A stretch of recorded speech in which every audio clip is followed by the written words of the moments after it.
ನಾನಿವತ್ತು ನಮ್ಮನೆ ಹತ್ರ ಇರೋಂಥ ಚೌಡಿ ದೇವಸ್ಥಾನಕ್ಕೆ ಬಂದಿದ್ದೀನಿ. ಇವತ್ತು ನಮ್ಮನೆ ಚೌಡಿ ಹರಕೆ, ಹಾಗಾಗಿ ಇದು ನಮ್ಮ ಚೌಡಮ್ಮ. ದೇವರಿಗೆ ಬಲಿ ಕೊಟ್ಟಂಥ ಕೋಳಿನ ಇಲ್ಲಿ ಕ್ಲೀನ್ ಮಾಡ್ತಾ ಇದ್ದಾರೆ. ಹಾಗೆ ಇಲ್ಲಿ ಕುರಿ ಮಂಡೆ ಮತ್ತು ಕೋಳಿ ಮಂಡೆ ಕೂಡ ರೆಡಿಯಾಗಿದೆ. ಇಲ್ಲಿ ಮಲೆನಾಡಲ್ಲಿ ಮಂಡ್ಯ ಸಾರು ಊಟ ಅಂದರೆ ತುಂಬಾ ಫೇಮಸ್ಸು, ತುಂಬ ರುಚಿಕರ ಕೂಡ ಆಗಿರುತ್ತೆ. ದೇವರಿಗೆ ಬಲಿ ಕೊಟ್ಟಂಥ ಕುರಿನ ಇಲ್ಲಿ ಕ್ಲೀನ್ ಮಾಡ್ತಾ ಇದ್ದಾರೆ. ಕೋಳಿ ಮಂಡೆನ ಸುಟ್ಟಿ ಸಾಂಬಾರಿಗೆ ಹಾಕಿದ್ರೆ ತುಂಬ ಟೇಸ್ಟು, ಹಾಗಾಗಿ ರೆಡಿ ಆಗ್ತಾ ಇದೆ. ಇಲ್ಲಿ ಕೋಳಿ ಮಂಡೆ ಸಾರು ರೆಡಿ ಆಗ್ತಾ ಇದೆ.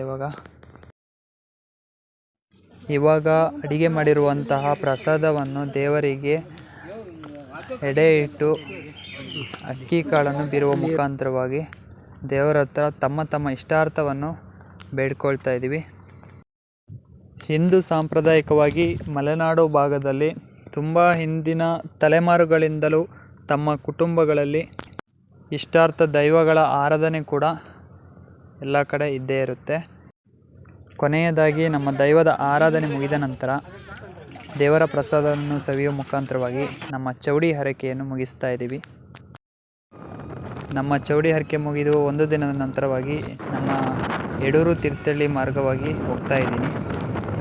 ಮಳೆ ಬರುವ ಸಾಧ್ಯತೆ ತುಂಬ ಹೆಚ್ಚಾಗಿ ಕಾಣ್ತಾ ಇದೆ. ಇವಾಗ ಇಲ್ಲಿಂದ ತೀರ್ಥಹಳ್ಳಿ 31 ಕಿಲೋಮೀಟ್ರ್ ಆಗುತ್ತೆ.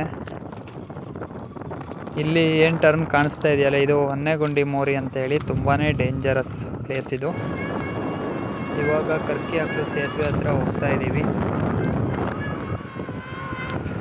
ಇಲ್ಲೇ ಸ್ವಲ್ಪ ಮುಂದೆ ದಾರಿ ಮಧ್ಯದಲ್ಲಿ ಲಾರಿ ಸಿಕ್ಕಾಕ್ಕೊಂಡಿದೆ.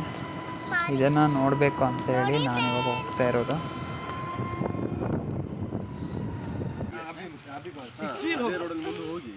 ದಾರಿ ಮಧ್ಯೆ ಹಾಳಾಗಿ ನಿಂತಂಥ ಲಾರಿಗೆ ಸೈಡ್ ಕೊಡೋಕ್ಕೆ ಹೋಗಿ ಲಾರಿ ಫುಲ್ ಸೈಡ್ ಹೋಗಿದೆ. ಹಾಗಾಗಿ ಸಂಪೂರ್ಣವಾಗಿ ರೋಡ್ ಕ್ಲೋಸ್ ಆಗಿದೆ ಇವತ್ತು.